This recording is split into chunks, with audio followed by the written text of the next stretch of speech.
Hi, Mia. Hi, How are you today? I'm wonderful today. How are you? I feel fantastic, and I'm really excited for our conversation.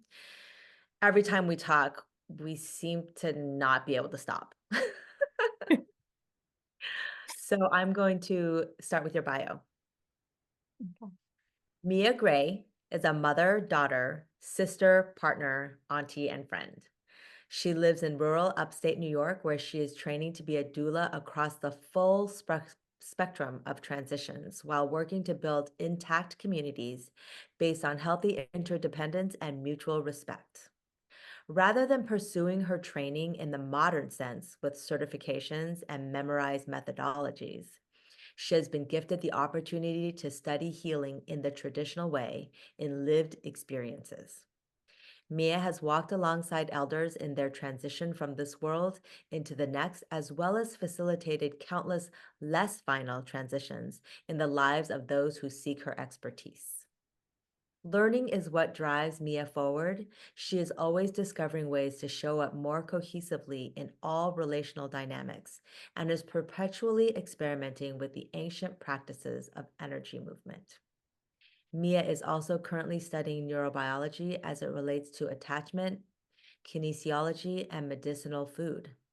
She believes that the powerful alchemy available to us in moments of transition offers the most potent opportunities for healing and growth and continues to explore this potential within her community and with her clients. Did you have anything else you wanted to add, Mia? I think so, not yet. We'll get into it. I really love this bio because it doesn't feel mm, fake to me. I feel like not to discount people who have gotten certifications and all their little acronyms behind their names, but I feel like that just seems um, unreal. I feel like your bio feels more standing in your truth because you know what you're here to do. When I wrote that bio, I texted my partner and I said, I feel like I wrote the truth. So I'm glad that it feels like the truth to you as well. And I was really intentional.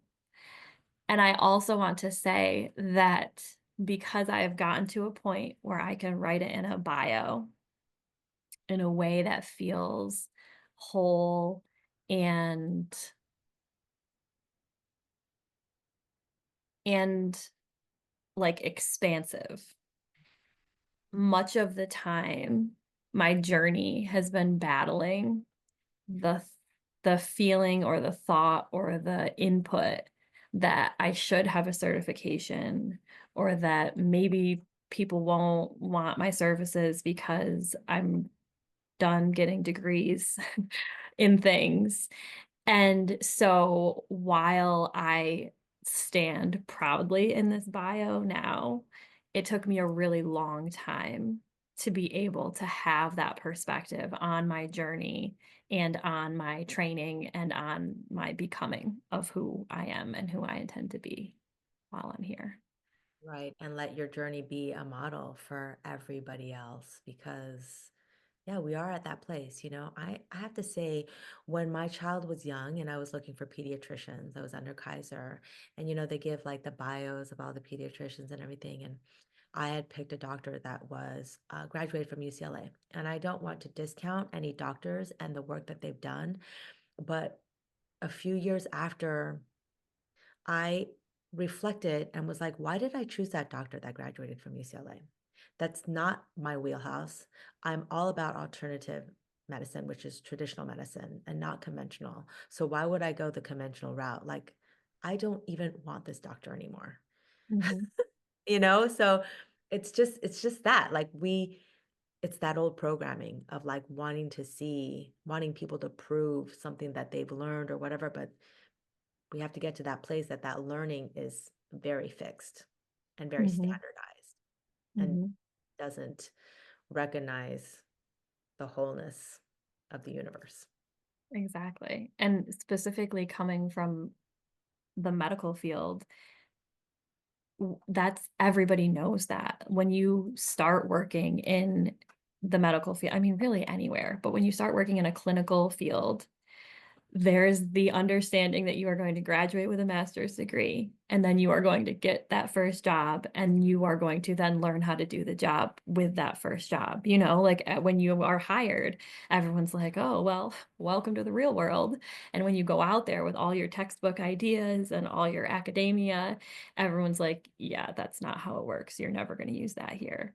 And so it's like commonly accepted, but also, like you said, so conditioned to believe that that certification is more meaningful than that real world experience or that in lived experience, that it's really hard to shake. All right, so I'd like for us to start off talking about the ascension transition, the transition to the everlasting, which we very rarely speak about as a culture, though I Mhm. believe that is shifting. In what ways do you support those in transition? And how can we all better support those that are in their transition days? I think my answer will be very broad. We'll see where it takes us. I think each individual is completely different, but I think that's the most important thing to remember in supporting. I mean, really, I think that's the most important thing to remember overall Of in all everyone. of life. Yeah. Everybody is completely different. Um, but so a lot of what my practice is centered around is intentionality. And so I try to bring intentionality to the transition process, to the death and dying process. And when often when we are afraid of things, then we avoid them.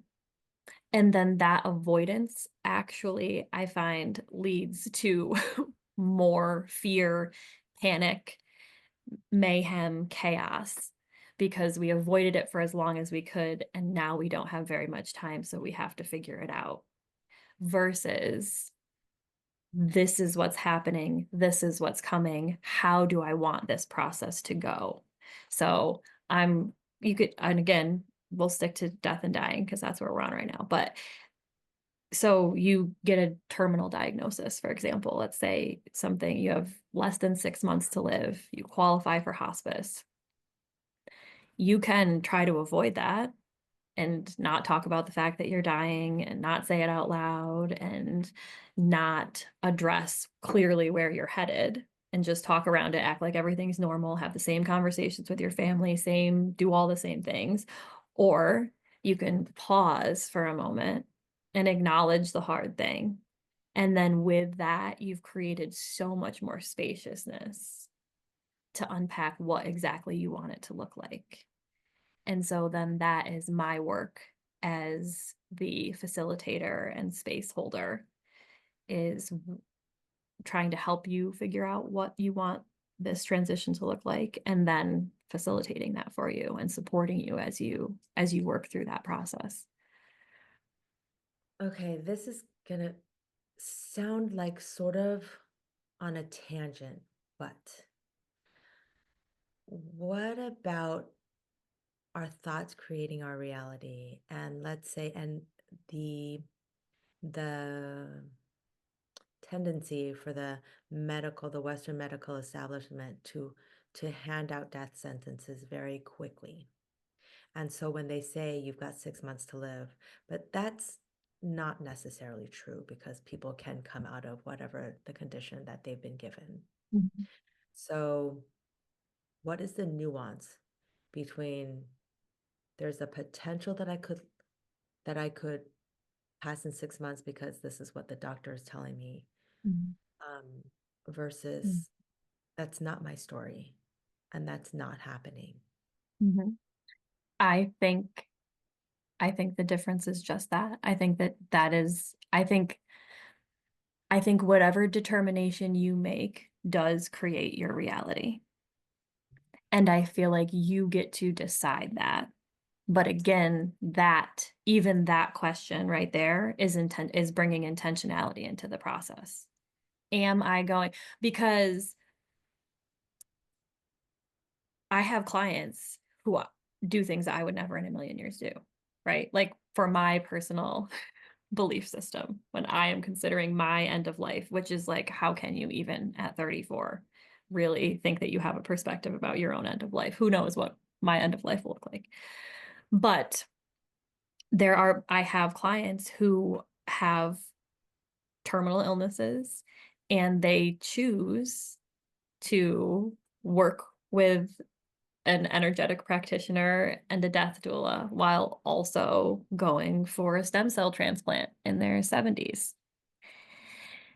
And so, and I grappled with that for a really long time because I see so much more, honestly. I think in long-term care specifically, I see so much more of the medical establishment prolonging death and prolonging life and fending off death in a really unnatural and unnecessary way that I am always on the side of if it's time to go, then let's just let this go. Like much more of what I come up against, I guess, or what I've experienced are people, patients, clients whose bodies are done, whose souls are done, and their minds are holding them here because of something that's unresolved or a fear of dying and not knowing what's going to happen or what's going to happen to the rest, all of the things that you might worry about with you not being here anymore. And so much more often I run into that where the medical aspect of it, the medical practitioners even are so uncomfortable and unwilling to talk about the realistic statistics of what you're up against and are so want to tell you something that could make you hopeful instead of tell you something that could make you heartbroken because we as a society don't know how to sit with people in pain and discomfort that and there's a lot of money to be made in prolonging lives and putting more medication and more procedures and more things to keep that life going, that so much more often that is what I see, I guess, more so than patients or clients who have been given a diagnosis and then let that diagnosis just like take them over. You know what I mean? Like that, like, no, like this is what it is. This means it's the end. I'm done. And then I have a few clients that I can think of off the top of my mind who have felt that way. And also, I trust my client's judgment Mhm. because I believe that your guidance for you is the clearest. When I first started, wanted to be an energy healer. That's how I used to describe myself, and that's what I wanted to do. And I really thought that's how I could help people. And I believe that that is very misguided and very much a product of this Western conditioning that we have, that someone else outside of you knows more about you than something, and they can administer it to you or tell you about yourself, and then they can fix the problem that you have going on. You know what I mean? It's like we're using the Eastern energetic practices in the same way that we're using Western medicine in this like symptom management cover up. Mm. And so, but I kept coming across these experiences where like I felt something really strongly for a client and they felt really strongly in a different direction. And I thought, this is none of my business. Even if what I am seeing is the vision to lead you to the outcome you want. If what you are being told and everything in your whole being tells you that this path is the true way forward, then there's something down there for you. And maybe because none of us want to be uncomfortable with each other. Maybe some part of my subconscious is trying to save you the trouble of the lesson that you were going to get down that road. So no, just do it this way. I'm telling you it'll be easier this way, right? But that's not the point of this life. That's not the point of this existence. Right. It's to learn through all of that discomfort. So I really trust my clients' guidance. And so to me, even if someone was given a late stage cancer diagnosis and just said, I am done, and within 6 weeks, their life ended. I had a friend who just did this summer. Even if we did an autopsy on her and her body was cancer free, I believe that that was her time for Right. whatever reason, however it worked, whatever happened physiologically is not up to me. But if that is her guidance and that's what she believed, then I am just here to facilitate and support that. Yeah, that makes sense. That makes sense. I mean, that's our Mhm, job, is to learn that we don't want to interfere with other people's journeys mhm. and life lessons, So hard. So, so especially hard. in the field that you're working in. It's And with hard. kids, you know what I mean? Like with kids, it's like, I don't want you to learn this painful, hard thing. And it's like, oh, wait, how do you learn? Right. And Discomfort. we have to have faith that for them it wouldn't be that hard. Or, they have a different experience. Everyone has a different experience of the same thing. Right, exactly. When you Hmm. were talking, um, an idea came to me that, because you were saying how sometimes people hang on because of maybe things that they needed to work out, emotionally or whatever ties. And gosh, I thought, wow, I wonder if there is an opportunity because we don't talk about death and dying so much or the transition, using our words, in a lighter way, but the transition, I wonder if there is an opportunity to have some sort of course or like PDF that people go through at a certain point in their life to just really put ourselves in that space of doing the inner work of being okay to transition into everlasting. Hmm. Right? To because we go through life and we just do. We just do the thing. We get the job, we do the thing, we get the house, we get married, blah, blah, blah, XYZ. We don't really take that time to focus on ourselves and what we Hmm. think we want our end of days to be like. And do we feel okay? Like if I were to die tomorrow, do I feel okay? Hmm. If I don't feel okay, what is it that I want to do before I pass? So let's do it now. That type of thing, and I wonder if there's a way to if there was something, like a course or something that inspires people. I don't know, maybe it's like a journal, you know? Hmm. That Mm. that's kind of my partner is a nurse practitioner in long-term care, and we both have been working on this thing. I don't know what it is yet. If it's a We kind of did a trial group program. It feels more like a journal or like a guided, like a self-guided, self-paced sort of thing. And I think that's really what being at peace through any kind of transition comes down to that intentionality. Like and it's not like, what do I want to do? It's who do I want to be Yeah. through this? So, like, I'm getting divorced. Who do I want to be? Like, when I hear about other people's divorces, what snarky comments do I make in my head about how they acted?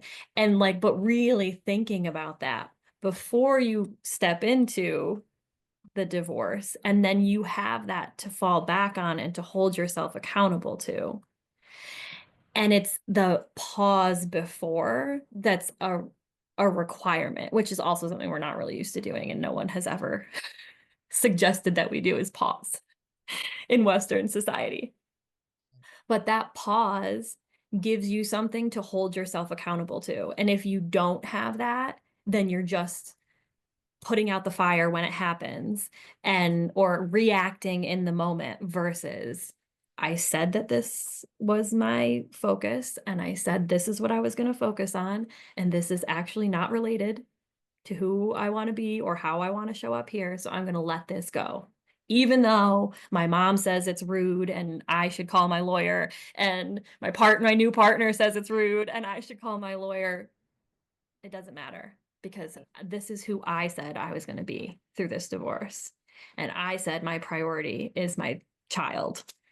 And Yeah. so he is who I think of every single time I have this conversation. It's not me, it's not his dad, it's not whatever sort of judgments I want to pass on whoever, it's him. And Hmm. so who is benefiting, who is losing in this situation? You know what I mean? I'm trying to try to teach him, my ex-husband, a lesson. Not my job, actually. That's why we're exes. Right. I let go of that. Right. And you know what I mean? But is it going to impact Ronan negatively? Is it going to impact, my child negatively? Because what's the outcome? Not Right. something I'm trying to prove to some other adult. It's actually impacting this 5-year old's life right now in front of me. And so I'm going to take the action that is going to make his life the best it possibly is, even if that's more miles on my car and I have to rearrange my schedule or, you know what I mean, whatever it is in the moment. But Mhm. without that intentionality beforehand, then I think it's really easy to get lost and be worried about what other people are gonna, we are such an externally focused Yeah. group of beings. Yeah. External validation, like I mean, are educated to be that way, right? Like you do the worksheet and you get the grade, and the grade tells you if you're good or not. Right. It's Right. not Wow. how you feel about the essay. It's not how much time you put into the essay. It's not anything. It is what does this person think of the essay. So it makes sense. Like we all really need to be compassionate with ourselves. Like we have been trained, our brains have been trained to have somebody else tell us that what we did is good as the only marker of success. And so you have to in the process, you have to kind of switch that locus of control from an external locus of control to an internal locus of control. And then from there, you get to like ask all those questions. The things that we focus on, the pillars that we focus on in this creation of ours is our accountability, self accountability, nervous system regulation and awareness, and communication. Perfect. Yeah. And so it's like a lot of questions about, well, like, but why? Like that is that's everyone around me is like, oh, great, here we go. The the whole board of ed is like, is that the only word that you know is why? And because I really want to know, like, I don't have, especially as a board member, I'm not the person who does all the things. If you, as the person who is running this program believes that this is the best decision to make, then tell me why, and we're good to go. As long as I know that you have put some thought process into this and from because I don't have all the knowledge. I'm a retired speech pathologist who's a doula. I'm not working in public schools. I don't know what best practices are in every single classroom. But if you, as the person who is trained to be there and who has chosen this as your career, tells me that this is what you need and this is why, then I know that we're all in good hands because somebody who has all of the background knowledge believes that this is the way to go and they've thought about it. If you can't tell me why that we're doing something, then like, well, let's investigate. Even that's not, there's nothing wrong, but let's figure out why we're doing it and decide if we really want to do this thing, you know? Yeah. It's a great way to approach a lot of things. I mean, always asking why is very important. Mhm. It really is. All right. When we last spoke, you had mentioned Mhm. that your favorite space is working with dementia. Can you speak to us about that? I can. I was actually just this morning. So Dee and I work. There's a local farm that is organic and no-till, and it's a couple who's like around our age, and they've been farming for this is their third year. We found them last year at a farmer's market, and then this year when we got the sign-up email for their CSA program, you could pay for it or you could work for your CSA share. And so we signed up to work. So we work 3 hours a week on this farm. We are now like well beyond the CSA season, but we still go. So we were at the farm this morning and getting a bunch of stuff ready for sale. And which is also like, talk about a thing. Like a farm is really all we need in our lives. Like the conversations you have, like everybody can like bag up lettuce and be productive, and we can talk about the inner workings of our soul. And it's no pressure because no one's looking at each other. You're just looking at the lettuce and telling the truth, you know? It's it's a beautiful thing.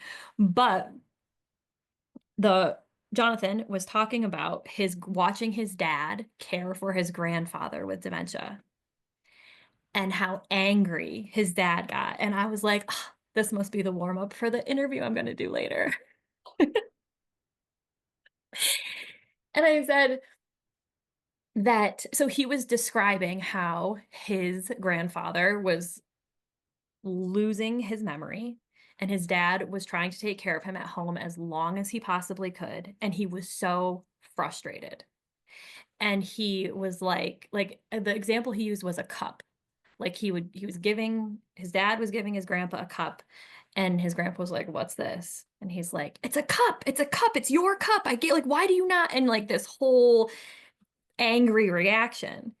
And he said, and he was saying it like out of frustration at his father. He's like, "I Googled, like in 12 seconds, I find 14 resources that tell us we do not verbally abuse those with dementia when they forget something. Like, this is not best practices." And I said, "Yes. And can you pause for a moment and think about what is happening for your dad in that time? Like on a primal, instinctual level, like we come out of the womb needing our parents to love us so that we can live. Like we're structured in a way to make us appealing to them." Like there's all of these like evolutionary characteristics that have made us appealing to our parents because without them we cannot survive. So on this primal level, this person is supposed to take care of you. And now you have to take care of them, and they don't even know who you are. Even if you can't recognize that and you have no idea of what's going on, that is so scary. Like the tiny person inside of you has to be running around having a panic attack because this is like, no, everything is wrong. They had like, what? They don't know my name? Am I safe? What? They don't know what a cup is? Like, and then we all know at this point, we have proven what happens when you are in a panic state. You are not concerned about anything besides that panic. You know, your executive functioning is gone, everything is gone. And this is what I believe is the gift that those with dementia have to offer us. I believe that it's an opportunity to look ourselves at ourselves in a mirror, but not like the kind that we have here to fix our hair, like a emotional, spiritual mirror. You get to see all the aspects of this human and experience them from a completely different perspective. And when you shift perspectives abruptly like that, you go from the one being cared for to the caregiver or whatever. You have a whole new lens through which to view this person. And you get to see them and the things that they're struggling with, the things that make them upset, the things that they don't understand, the things that hurt them. And they're no longer hiding that from you because it's not socially acceptable, or they're no longer hiding it from you because you're their child and they need to be something that we adults think we need to be for children. That's, we don't share that we're in crisis or that we're having a hard time or all of these things, especially these generations that are elders now. And you're seeing the truth of who they are. So now you get to look back, you have an opportunity to look back into your childhood and see, well, this thing that happened in my childhood, like you have an opportunity to understand this human so much better, to then understand your own experience so much better as someone who was raised by them. You get to think, you get to really examine their thought processes as these levels of cognition kind of slip away. It's this opportunity to look at ourselves. And even if you're if you're a caregiver of someone with dementia who is not your family member, it gives you an opportunity to look at yourself regardless. Like, that's really interesting. This person just said XYZ to me or did something. They got in my personal space. They touched me and I wasn't expecting it. Why did my whole body recoil? Like, why is that fear inside of me? Why, when this man is so upset and screaming and yelling and throwing things, am I angry enough to yell back at him?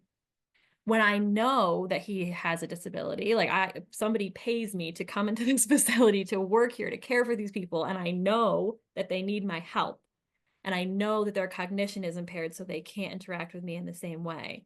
Why is it making me have that? Why am I having this snap reaction that I can't control? And I'm angry right back at them. So, and it gives you this reflection, this mirror of who you actually are, how you show up. What are they reflecting back to you? And how you show up and who you are. And then if it is your parent, it's like this little cyclone in there of like, whoa, now I get who they are. And now I get who raised me. And now I understand why I have this perspective. And then you get to get intentional with that. Okay. So that's my mom's perspective. Cool. Do I like it? Do I not like it? Do I want to go forward with this? I'm going to pick a new one and write my own version. Right. Wow. That's really, really deep.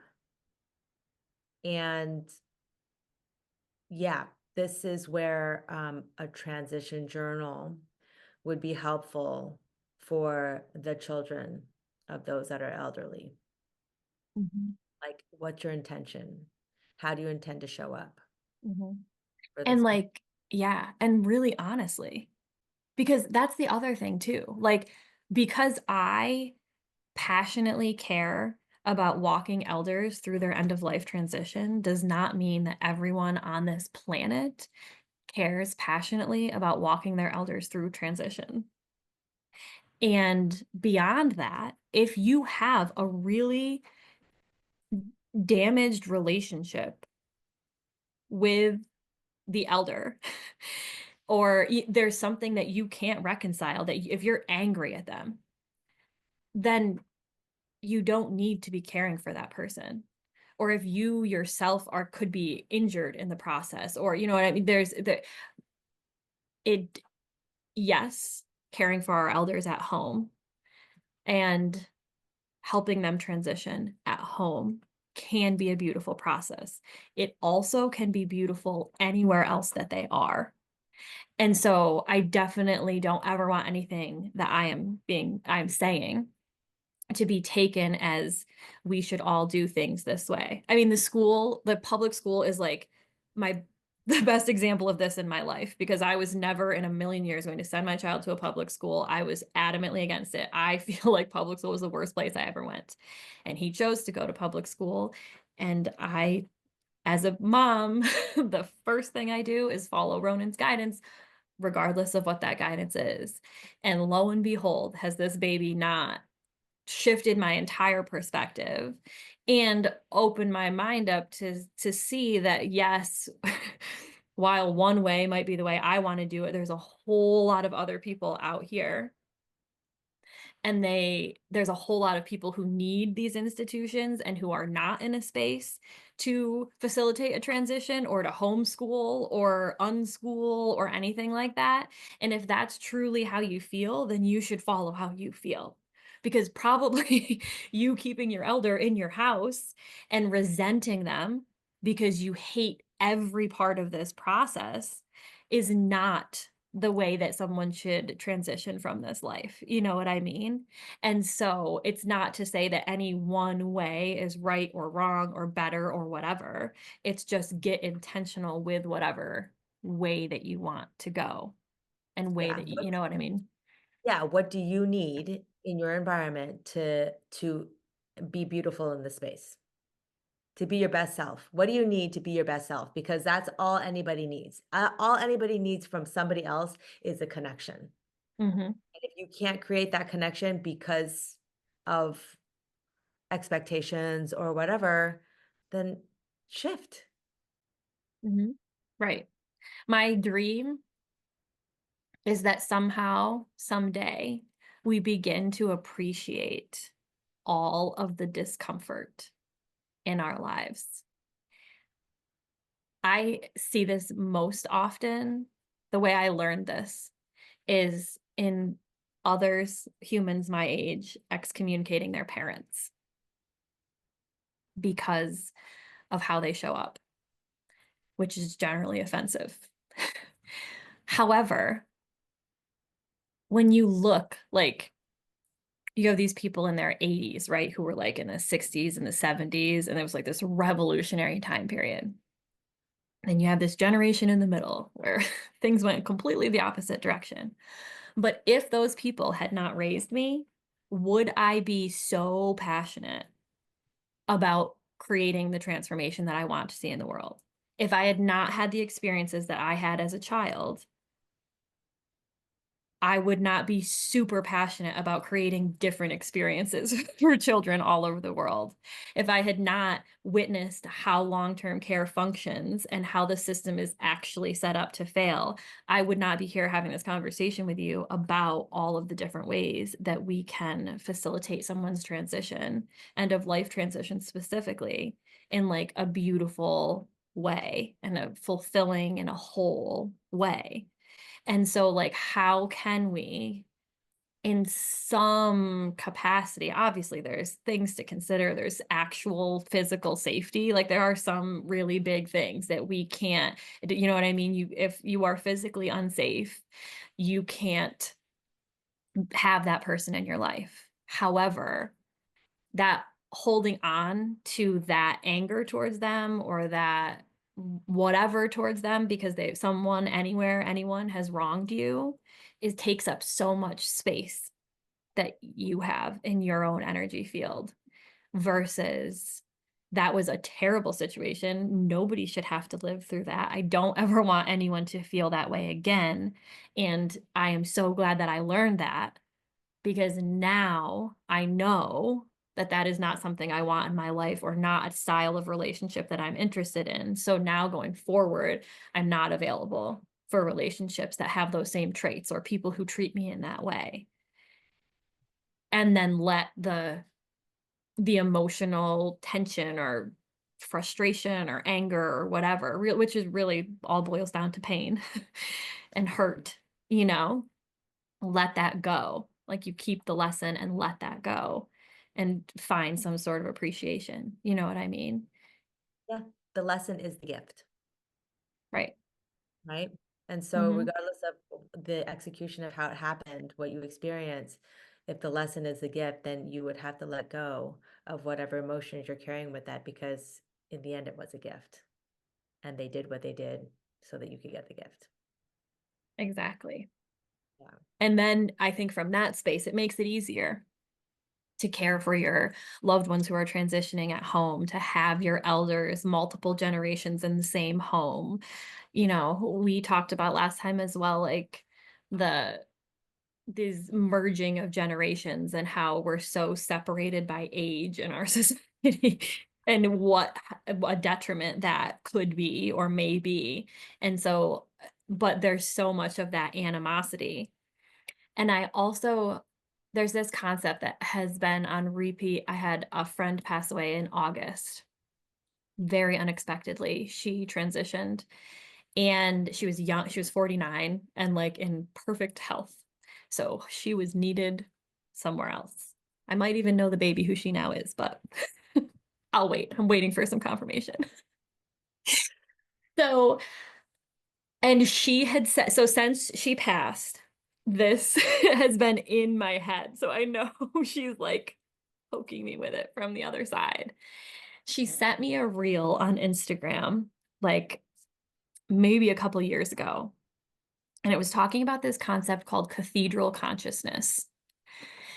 And it's called cathedral consciousness because any of the great architectural wonders, like the massive cathedrals in Europe, the pyramids in Egypt, these huge, the pyramids in Central and Southern America, we all think they're so mind-blowingly amazing because in our minds, you build a building in like 6 months. So we can't imagine how these people got all the blocks stacked up in 6 months. Well, they didn't. It was generations of people who held the same vision Mm. and added to it with each generation. So it wasn't like we built a pyramid in 6 months. It was like somebody got the vision for the pyramid and they started, and then the next person took over and added their flavor while holding on to what the vision this original person had. In order to do that, you have to respect the person who had the original vision and see some sort of value in who they were. And I really feel like we have lost so much of that. And if you look at generations now, it's almost the opposite. It's like, look at what these idiots did. We need to wipe everything clean. Forest fire strategy. Let's just burn it all down and try again because this is so terrible. Versus here we are right now. This is what we've been given from the generation before us. How can we work within this to make it more applicable to who we are now, to what is happening in our world now, and then build onto something? Like that's a completely different. And I am like, I was the captain of the burning it down team. My whole life, I've been ready to light everything on fire because I'm like, none of this makes sense. We can't. Everything's wrong. Right. Like I haven't been on this planet in a while, but I just got here and you guys did not follow the plan. This is not what we were supposed to be doing. And so I when we have these conversations and I'm thinking about patients who have dementia or family members who have dementia and like it's like bridging that gap, like how do we respect the lessons and the wisdom, like so many of the things I have learned, like core beliefs that I hold have come from elders that I worked with in the end of their life as a speech pathologist in a long-term care setting. Like, and I always would say to people, like, don't you think it's so strange that this person lived 96 years and then the last 6 months of their life, I'm their closest emotional relationship? Like, I wasn't even there for the first 96. Like they just met this 27-year-old person who's now like like I spend as a speech pathologist, you spend a way more time than nursing or anybody else with these residents. And it's like, does anyone else feel the gravity of what, you know what I mean? Like this is really powerful. This is the end of someone's time here on this planet and they're spending it with me. Like, do you think they were dreaming their whole life that they would be hanging out with a 27-year-old SLP at lunch? You know what I mean? But like, this could be their last conversation. That's huge. Right. And like to me, that always felt so disjointed and strange. Like I don't even know you. I don't know your history. It's also beautiful. I always like families would always struggle with. They're like, why would you ever want to work specifically on a unit full of patients with like, why do you like this? And I always said that I feel like I am gifted the unique opportunity of having no expectations. Like you come to me in the last couple years at the most, you know what I mean? On average, maybe 5 years is a really long stay in long-term care. And I don't know you. You're not my mom. I don't, you know what I mean? I have no baggage that we're bringing from my childhood or whatever. I don't know who you were. You can tell me anything about yourself. And I'm like, oh my gosh, that's so amazing. Tell me more. And it might not be real to anybody else in their life. It may be real to them because that's another thing we struggle with is that truth is completely unique to each of us. But I just get to love them. I'm not, you know what I mean? I'm not mad because they don't know my name. They shouldn't know my name because I met them last week. And they already had a diagnosis. So it would be really weird if they knew my name. I have no problem being a niece or a granddaughter or whoever they need to have that conversation with to free up that space. I don't need to know the context. I can play along with the conversation and and be that person to provide that what they needed to get through or what they need to get off their chest or what they needed to work through from that relationship. And so, yes, that is a gift and we don't always get that gift, but how can we how I think that also can be brought into caring for the elders who are part of our family, you know. Yes. This conversation, when somebody hears it and they, are in a situation where they are taking care of somebody with dementia, it will help them readjust um, their expectations.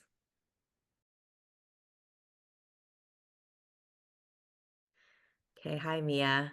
Hi, Here we are again. we're back. And we wanna continue this conversation, because you just told us, your perspective of working with dementia and why you love it so much. Mhm. And I sort of wanna see if you can share maybe some direct applications or perceptions for people who are working with people with dementia. Um, I think the best advice or the best focus that I can give you to set your intentions on when working with someone with dementia is to really approach everything with a clean slate every single day, maybe even sooner than that, maybe every single hour. And I think it's fascinating because this is how someone with dementia is required to live their life. They don't have short-term memory. So it really is like a brand new moment for them every single step of the way. And I think that's one of the things that they have to teach us and to show us in when we share space with them and help them in their end of life care. I think it's real. I mean, it's the same kind of with kids, you know what I mean? We can build a story up. We can attach all kinds of meaning to an event or an emotion or whatever happened. And we can carry that into the next and have it color everything that we do, maybe some anger, resentment, whatever it may be. And all that really does in the end is cloud our ability to be fully present with that person in the moment. So I think that's really the most important thing. Each person with dementia is so different. They're humans, like Of course. none of us are the same at all. And Right. so the way in which they react to the disease process, the way in which the disease process works for them is going to be completely different. So I think it's really just trying in the best way that you can to have those fresh eyes and to feel the curiosity, because I think that's what always drives me is I'm curious. Like I really want I just met you and you're 90, so I assume there's a lot of things that you have to tell me about your life, your lived experiences, who you are, where you come from. And so I'm really curious to know that and to find those things out, whether it's the truth or not.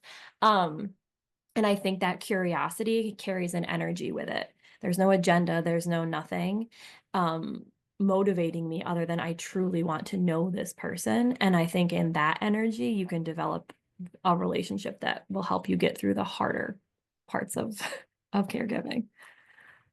Yeah, and when you mentioned, this is a way that we could be working with children, this is actually a way we could be working with everyone.